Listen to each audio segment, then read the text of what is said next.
হযরত উলামায়ে কেরাম আপনাদের সামনে ইসরায়েলি পণ্য বয়কট এবং ইসরায়েলের ইহুদিদের ধ্বংসাত্মক দিকের অনেকগুলো বিষয় আপনাদের সামনে ইতিমধ্যে তুলে ধরেছে। আমি একটু ভিন্নভাবে সংক্ষিপ্ত পরিসরে আপনাদেরকে কয়েকটি কথা পরিচয় করিয়ে দিতে চাই। এই পণ্য বয়কটের বিষয়টি আমাদের জন্য খুব সহজলভ্য হবে তখন যখন এই ইহুদিদের পরিচয় আমাদের সামনে স্পষ্ট হবে। কোরআন কারীমের বিভিন্ন আয়াতে আল্লাহ পাক এদের কুকীর্তি তুলে ধরেছেন। ইহুদি জাতি হচ্ছে সেই জাতি যাদের সাথে ইসলাম ও মুসলমানদের দূরত্ব তৈরি হয়েছে হাজার হাজার বছর আগে। কোরআন কারীমের এক আয়াতে আল্লাহ পাক বলেছেন, লুইনাল্লাযীনা কাফারু মিন বানি ইসরাঈল আলা লিসানি দাউদ ওয়া ঈসা ইবনে মারইয়াম যালিকা বিমা আসাউ ওয়া কানু ইয়াতাদুন। দাউদ আলাইহিস সালাতু ওয়াস সালাম এবং ঈসা ইবনে মারইয়াম উভয়ের জবানে লানত প্রাপ্ত হয়েছে যে সম্প্রদায়, সেই সম্প্রদায়ের নাম হচ্ছে ইহুদি সম্প্রদায়।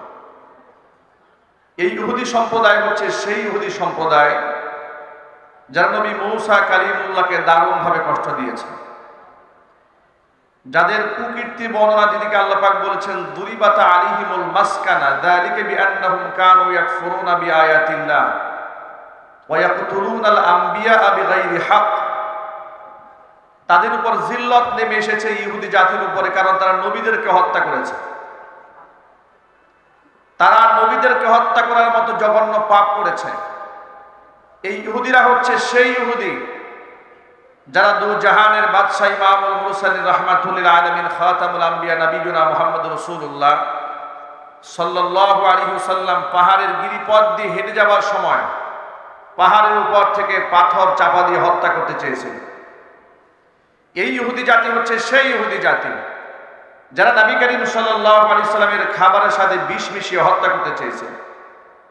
এই ইহুদি জাতি হচ্ছে সেই ইহুদি জাতি যারা নবী করিম সাল্লাল্লাহু আলাইহি সাল্লামকে সেহের করে জাদু করে 6 মাস নবী করিম সাল্লাল্লাহু আলাইহি সাল্লামকে নিদারুণভাবে কষ্ট দিয়েছে।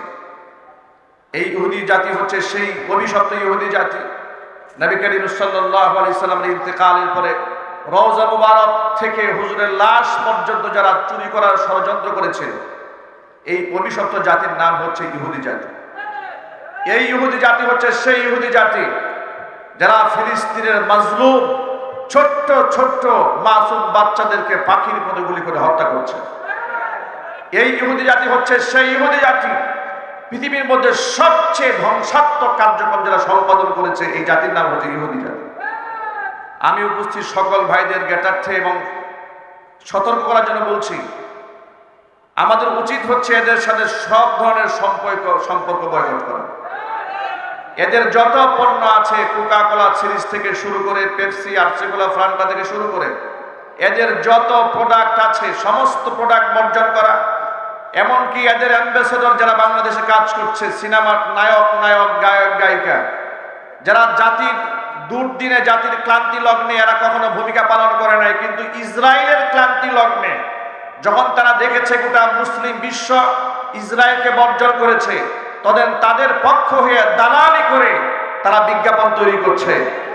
আমরা তাদেরকে স্পষ্ট ভাষায় শুনিয়ে দিতে চাই, যে জাতি ইসরায়েলি পণ্য বর্জন করতে জানে সে জাতি ঈমান ইসলামের জন্য তাদের দালালদেরকেও শায়েস্ত করতে জানবে ইনশাআল্লাহ।